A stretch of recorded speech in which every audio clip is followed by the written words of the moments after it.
Un hotel de insectos tal vez sea una expresión que no mucha gente haya escuchado. Un hotel de insectos es un lugar que está construido justamente para eso, para albergar a diversos insectos. No importa de qué tamaño sean, siempre y cuando, claro, tal vez no sean muy grandes, pero tiene diferentes orificios, espacios, para que ellos puedan resguardarse ahí o en dado momento también, ¿por qué no decirlo? Pues vivir o transformarse. Transformarse tal como lo que voy a describir enseguida. Sí, Julio y Noel vivían en un departamento. Ellos vivían justo en la planta baja, pero el edificio contemplaba 4 pisos más. A la gente le agradaba tener toda clase de animales, perros, gatos, había incluso algunos que tenían unas aves, aunque la mayor parte de la gente ya no se encontraba satisfecha con que así fuese, porque claro que las aves se encontraban pues maltratadas en jaulas y por otro lado además eran algunas aves exóticas que se encontraban en peligro de extinción, por lo que no era conveniente tenerlas en una casa. Pero bueno, finalmente eso se daba. Incluso se mencionaba que el del 4.º piso tenía una serpiente enorme y muy peligrosa. Pero solo algunos niños afirmaban que habían visto a esta serpiente. Pero no toda la gente lo creía. El muchacho no se veía como de esos a los que les gustaran las serpientes, pero no necesariamente tenían que tener cara de serpiente para que le gustaran las serpientes o algo por el estilo, ¿verdad? No, de ningún modo.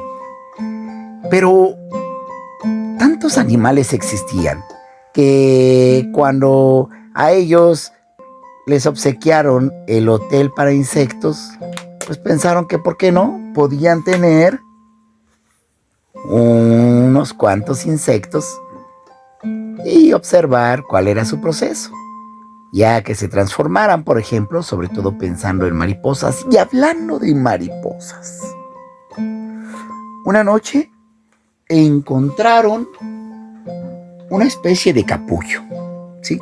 Era un capullo muy extraño. Ya sabemos que la mayor parte de los capullos son una especie de costalito que no deja ver mucho hacia su interior. Simplemente adquiere un color grisáceo, un tanto ocre, en fin, y además se combina con el medio ambiente o se camufla perfectamente y a veces ni siquiera se notan. Pero ellos dos, Noel y Julio, habían notado que este era un capullo raro y no se habían atrevido a tocarlo por dos motivos.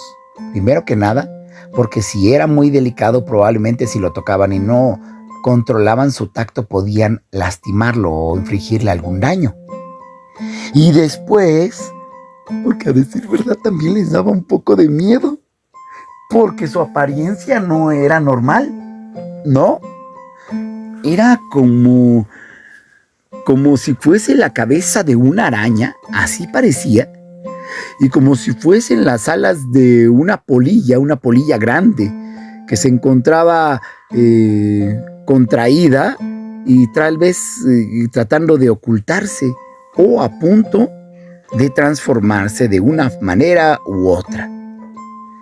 Pero se veía rara, muy rara. Con el paso de los días y luego los meses, ellos también perdieron interés porque pues no era muy atractivo. Al primer día, al segundo, tercero, observaban qué proceso iba teniendo, cómo iba evolucionando aquel capullo, pero después le perdieron importancia. Y fue al cabo de unos meses que el capullo, continuando en el mismo sitio, en el hotel, se fue notando más y más grande. Ya no cabía en ninguno de los orificios, ni siquiera el de mayor tamaño, que podía albergar a insectos considerables. No, ya no cabía ahí. Pero los niños, Noel y Julio, ya no ponían mucha atención en eso. Ya les había dejado de parecer atractivo, así que seguían de largo, entraban a su casa. El hotel se encontraba justo a un costado, a aproximadamente una altura de 1,80 m de la casa, de la puerta de la casa. Así que pues se seguían de largo, ellos salían a jugar con sus amigos, realizaban las actividades de todos los días sin reparar en lo que sucedía. Hasta que descubrieron el tamaño que había adquirido el capullo. El capullo para ese entonces ya tenía un tamaño de aproximadamente 15 centímetros. Ellos recordaban exactamente de dónde se encontraba prendido el capullo. Por lo tanto, sí pensaron que no era otro, sino que era el mismo, y que ahora había crecido considerablemente, y que no existía un insecto, o al menos hasta donde ellos sabían, que tuviese de ese tamaño. Pensaron entonces, claro, en un capullo de mariposa, y pensaron que no había una mariposa tan grande. Si el capullo tenía esas dimensiones, entonces cuando saliese la mariposa debía ser más grande, lo cual significaba que aproximadamente si tenía unos 15 centímetros de longitud, entonces probablemente fuese una mariposa de 30 centímetros. Pensaron que, bueno, finalmente era importante estar al tanto para observar en el momento en que saliera o cuando se encontrara en proceso de abandonar el capullo y observarla a detalle, pero no. Por más que veían, de pronto les ganaba. Ya había crecido considerablemente solo en las noches, si es que era por las noches que crecía, y esta vez de manera exorbitante, muy acelerada. El capullo, en cuestión de otros días después de que ellos se dieron cuenta del gran tamaño, ya había crecido al doble. Es decir, que ahora el capullo se encontraba con 30 centímetros y después 50. Ya era difícil que el pequeño hotel hecho de madera, con bambús y otros materiales naturales, pudiese sostenerlo. Tenía un clavo de concreto, pero aún así se notaba como que el clavito no iba a resistir, o así lo pensaron al menos. Llegó el momento en que esto creció mucho más y llegó hasta el metro de longitud. ¿Sí? 1 metro. Para entonces, la madre había dicho que seguramente eso era una especie de panal, no podía ser un capullo. Un panal, y si era un panal de abejas, de avispas o algún insecto de esa índole tan peligroso, pues la vida de todos corría peligro, y sobre todo el caso de Leonel y Julio, porque ellos se la pasaban entra y sale de la casa y exponiéndose siempre. Andaban siempre muy descubiertos. Claro que cerca de la casa no era el único peligro, porque pues era una zona también boscosa, repleta de hierbas, repleta de agua, porque pues había un pequeño ojo de agua muy cerca, y de árboles, bastantes árboles. Se veía muy lindo, pero representaba un peligro viéndolo desde otro punto de vista. Hasta que eso sucedió como a eso de las 3 de la mañana. Repentinamente, cuando ellos se encontraban durmiendo, escucharon una especie de grito de bebé.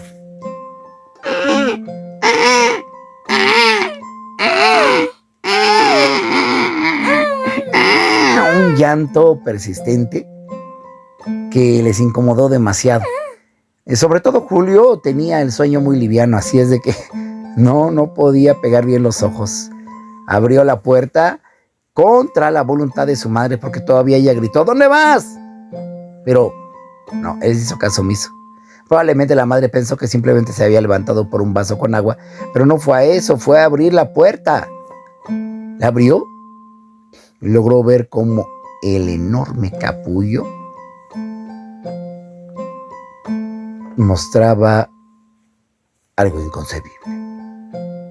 Se había roto y de él aparecía saliendo por la cabeza, inicialmente por la cabeza,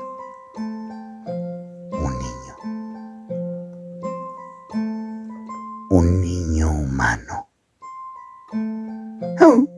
Más tardó en ver esto que en cerrar la puerta de un azotón y meterse corriendo, tapándose de inmediato con las cobijas. Después salieron los dos niños, pero se asomaron por la rendija, pero ya no había absolutamente nadie. ¡Nadie! Nadie creyó lo que los dos podían afirmar. Habían visto el tamaño, pero no pensaban que se trataba de eso. No lograron ver, no se dieron cuenta si el niño tenía alas o algo por el estilo, y por eso había desaparecido tan rápidamente. Se les ocurrió pensar que tal vez era un niño que ya podía caminar con suma facilidad, a diferencia de los pequeños lactantes que salen del vientre materno y que dependen durante un año o más de ella para cuando empiezan a caminar. Hasta que empiecen a caminar justamente. No, tal vez tenía alas y apenas atravesó la reja, se fue volando, y por eso cuando ellos decidieron salir a buscar no vieron ni rastro, ni huellas de los pies, ni nada por el estilo. Solo quedó el saco roto, desprendido del hotel. Y el hotel, otra vez, con esa misma habitación disponible. Tal vez para otro pequeño capullo, o unos mosquitos, un 100 pies, otra polilla. Tal vez para otro niño al que se le ocurriese nacer justo allí, en una de las habitaciones del hotel de insectos.